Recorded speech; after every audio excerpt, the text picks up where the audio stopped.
दोस्तों स्वागत है आप सभी को हमारे इस YouTube चैनल पे। यदि आप भी बिहार बोर्ड से मैट्रिक एग्जाम 2023 में सम्मिलित होने वाले तो आपके लिए वीडियो काफी महत्वपूर्ण होगा, क्योंकि आज के इस वीडियो में चर्चा करूंगा बचे हुए 45 दिन, यूं कहे तो बचे हुए 30 दिन में आप संस्कृत की तैयारी कैसे कर सकते हैं ताकि आपका नंबर बेहतर आ जाए। ठीक है, तो यह वीडियो काफी महत्वपूर्ण होगा। जैसा कि प्रत्येक साल हिंदुस्तान पेपर के द्वारा टेली काउंसलिंग किया जाता है और जिसमें प्रत्येक विषय के प्रत्येक एक्सपर्ट टीचर द्वारा बताया जाता है कि आप कैसे तैयारी कर सकते हैं। ठीक है, तो जो संस्कृत के विशेषज्ञ टीचर थे वो उसका नाम था रंभा कुमारी, जिन्होंने बताया कि संस्कृत में आप कैसे तैयारी कर सकते हैं। आइए इसको खबर को विस्तार रूप से समझते हैं। वीडियो थोड़ा सा लंबा होगा लेकिन अच्छा वीडियो होगा। अगर आप इसको समझ लेंगे तो बचे हुए 30 दिन में गारंटी दिला सकता हूं आप 90 नंबर कम से कम ला ही सकते हैं। ठीक है, तो इसलिए वीडियो को ध्यान से देखेंगे। यहाँ पे बताया गया कि संस्कृत व्याकरण को रटकर याद करने की कोशिश नहीं करें, यानी संस्कृत में व्याकरण से भी बहुत सारा क्वेश्चन रहता है, इसलिए बताया जा रहा है कि संस्कृत में जो व्याकरण होते हैं उसे रटने की कोशिश नहीं करें। प्रत्येक दिन अभ्यास करें और फिर उसे समझे, फिर याद करें। जिस प्रश्न का उत्तर संस्कृत में देने को कहा गया उसे संस्कृत में ही दे। एग्जाम में क्या कहा जाता है, कोई कोई प्रश्न रहता है जिसका कहता है कि उत्तर संस्कृत में लिखे, तो आपको वहां पे संस्कृत में ही उत्तर लिखना चाहिए। हिंदी में अगर आप उसका उत्तर लिखते तो आपको नंबर काटा जाएगा या नंबर नहीं दिया जाएगा। उसके बाद कह रहा है कि 59 अंक के केवल व्याकरण के प्रश्न रहेंगे। 59 अंक का केवल और केवल प्रश्न जो रहेगा ये किससे रहेगा, तो व्याकरण से आपके एग्जाम में रहेंगे। कह रहे व्याकरण का खूब अभ्यास करें, संधि समास आदि को ठीक से ले। यह सलाह मैट्रिक टेली काउंसलिंग के दौरान साखीनगर बालिका उच्च माध्यमिक विद्यालय के संस्कृत विषय की शिक्षिका रंभा कुमारी ने दी है। हिंदुस्तान कार्यालय में आयोजित मैट्रिक टेली काउंसलिंग शिक्षिका रंभा कुमारी ने बताया कि अनुवाद का पिछले साल, देखिए यहाँ पे ये भी बता दिया गया कि जो अनुवाद होता है यानी जो ट्रांसलेशन होता है, अनुवाद जैसे आपको हिंदी में अनुवाद दिया हिंदी में दिया रहेगा और उसका अनुवाद आपको संस्कृत में करना पड़ेगा, तो उसको आप सभी कहाँ से तैयारी कर सकते हो उसकी तैयारी, तो उसकी तैयारी आप पीछे 5 साल में कौन कौन से प्रश्न पूछे गए वहां से आप सभी इसकी तैयारी कर सकते। तो ये तो मोटा मोटी समझ ले, लेकिन यहाँ पर देखिए प्रश्न पत्र पैटर्न किस प्रकार से आपके एग्जाम में रहेगा। इसको आसान शब्दों में अगर आप समझ लेते तो फिर आपकी तैयारी में और ज्यादा स्पीड बढ़ जाएगा। देखिए सबसे पहले विषयनिष्ठ प्रश्न यानी ऑब्जेक्टिव प्रश्न आपके एग्जाम में 100 प्रश्न पूछे जाएंगे, जिसमें से आपको प्रश्नों का जवाब देना है कितना, 50 प्रश्नों का जवाब देना है। उसके बाद यहाँ पर देखिए विषयनिष्ठ प्रश्न यानी सब्जेक्टिव प्रश्न में क्या रहेगा, तो सब्जेक्टिव प्रश्न में अपठित गद्यांश जो होता है ये 4 अपठित गद्यांश पूछा जाएगा, जिसमें से 2 को बनाना रहेगा। 2 को बनाइएगा तो आपको यहां से 13 नंबर मिल जाएगा। ठीक है, उसके बाद पत्र लेखन से 4 प्रश्न लेंगे, जिसमें से 2 प्रश्नों को बनाने से यहां से आपको 8 नंबर आसानी से मिल जाएगा, यानी 50 अंक ऑब्जेक्टिव से, 13 अंक यहां से, 8 अंक यहां से। उसके बाद अनुच्छेद जो होता है यह अनुच्छेद 7 नंबर का 4 अनुच्छेद रहेंगे, जिसमें से केवल एक को अनुच्छेद आपको बनाना रहेगा। होली पर दे देगा आपको, यानी ईद पर्व पे दे देगा, दशहरा पर दे देगा, इसी प्रकार से रहेगा 4, जिसमें से एक को बनाएंगे तो आपको 7 नंबर यहां से मिल जाएगा।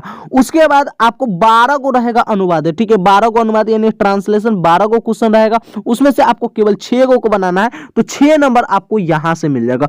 उसके बाद लघु उत्तरीय प्रश्न आपके संस्कृत बुक से 16 को प्रश्न पूछा जाएगा, जिसमें से आपको केवल और केवल 8 प्रश्नों का जवाब देना रहेगा। कितने प्रश्नों का जवाब देना रहेगा, तो 8 प्रश्नों का जवाब देना रहेगा, जिससे आपको 16 अंक प्राप्त होंगे। तो ये रहा संस्कृत पैटर्न। यहाँ पे आप जोड़ेंगे, इसको काउंट तो 100 मार्क्स आपका पुल जाएगा। ठीक है, तो इस प्रकार से आपके संस्कृत एग्जाम का पैटर्न रहेगा। देखिए यहाँ पे 1-2 बात और बताया गया कि मुख्य चैप्टर में आप सभी संस्कृत के कौन कौन से चैप्टर को पढ़ सकते हैं, तो मंगलम पाठ को पढ़ सकते हैं, पाटलिपुत्र वैभव, अलश कथा, संस्कृत साहित्य लेखिका, भारत महिमा, भारत संस्कार, करमवीर कथा, स्वामी दयानंद, मंदाकिनी वर्णम, व्याघ्र पत्रिका कथा, कनसेस दानवीरता, शाखाकारा, विश्व शांति या नेथी पाहगिने। देखिए मैं आप सभी को बताता हूं, ये तो पूरा बता देता है, लेकिन मैं आप सभी को इसमें सेलेक्ट करके बताता हूं कौन कौन से चैप्टर पे आपको सबसे ज्यादा फोकस करना चाहिए। सबसे पहला चैप्टर मंगलम पे आप सभी फोकस करेंगे,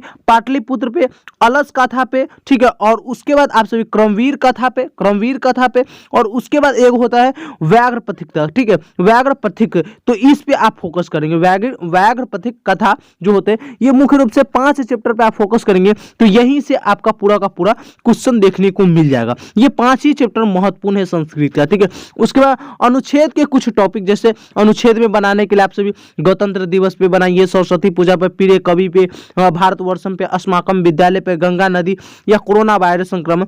तो देखिए अब की बार के लिए मैं बता देता हूँ आप सभी को, अस्माकम विद्यालय पहला, उसके बाद आप सभी दूसरे पे रखेंगे संस्कृत सरस्वती पूजा, और तीसरे पे रखेंगे गंगा नदी, और चौथे पे रखेंगे आप सभी कोरोना वायरस। इस 4 में से कोई एक आपके एग्जाम में, यानी ये चारों रहेगा तो बहुत बेहतर, या कोई एक रहेगा तो आप एक पे अच्छे से लिख देंगे।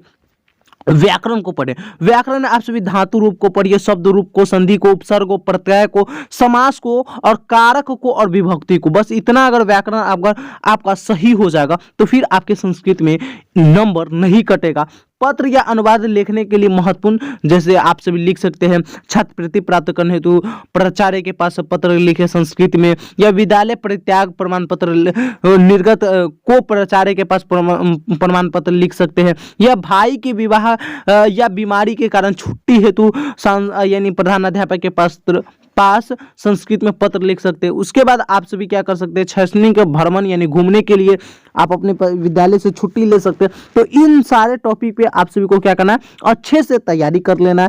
ये आपके संस्कृत व्याकरण की पूरा का पूरा एग्जाम का पैटर्न रहा, मैं आप सभी को बता दिया। बाकी देखिए अगर संस्कृत में अभी भी कुछ नहीं समझ में आता है तो मैं विश्वास के साथ कह सकता हूँ आप हमारा नोट्स प्राप्त कर लीजिए, ठीक है।